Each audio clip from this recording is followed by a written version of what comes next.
The Earth is home to all living organisms, from the minuscule to the massive.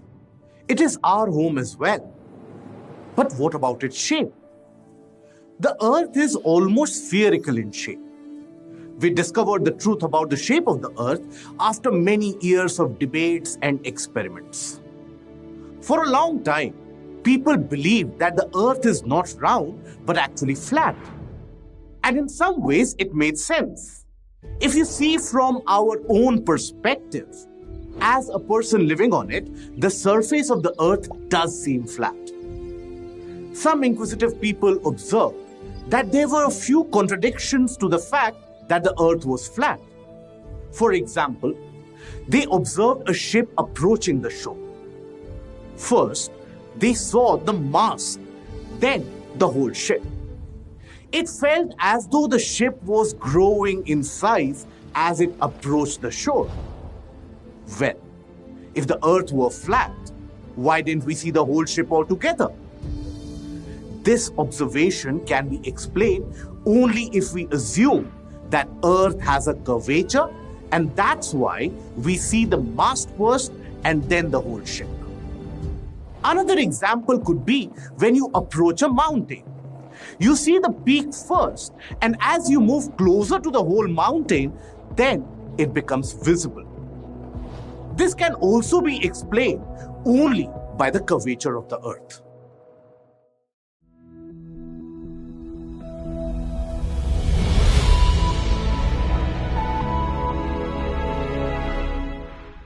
Eratosthenes was an ancient Greek scientific writer and astronomer. Some sources claim that he was the first one to estimate the size of the Earth and postulated that the shape of the Earth to be round. How did he do that? Let's find out. So here is a map of Africa. On this, we have placed two sticks, one at the city of Alexandria and the other at the city of Sin, also known as Aswan. And here we have the sun. So sun's rays are falling on both the sticks and are able to produce shadows. One at Alexandria and the other one at Sin. Now suppose at a certain point of time, the sun's rays are falling in such a way that there is no shadow at both the places, or same length of shadow at both the places. That is perfectly understandable if Earth was flat. But how is it possible that there is no shadow at Sin and a substantial length of shadow at Alexandria? This arrangement is only possible if the surface of the Earth is curved. Not only that, greater the difference in the length of the shadows, more will be the curvature. Eratosthenes observed this difference in the length of shadows and calculated that there has to be a 7-degree difference in both the places to account for this amount of difference in shadow lengths. Now, what is meant by this 7 degrees of difference?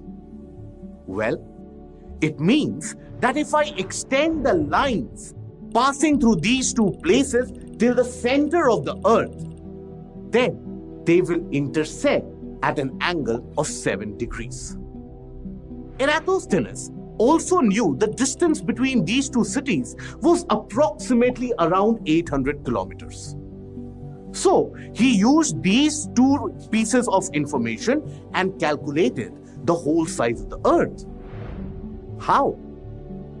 If the Earth is round, it means it covers an angle of 360 degrees.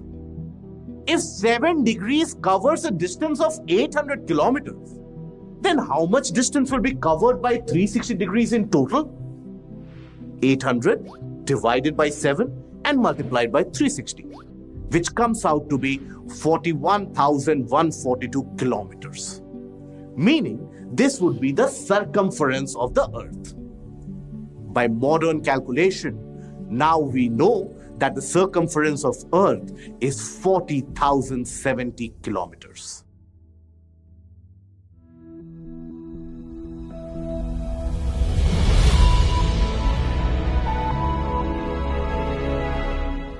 In 1519, Ferdinand Magellan proved through his voyages that the Earth was indeed round. Magellan's circumvention around the globe proved beyond doubt that the Earth was indeed round. Presently, from aerial photographs and also satellite images, it is beyond doubt that the Earth is indeed a sphere. But the Earth is not a perfect sphere. Earth is an oblate spheroid. This means it is spherical in shape but not perfectly round. It is slightly bulged at equator and is flat at the poles. Just to give you some numbers, Earth's equatorial diameter is around 12,756 kilometers, while its polar diameter is 12,712 kilometers. Thus, there's a difference of approximately 44 kilometers between the diameter drawn to the equator and to the poles.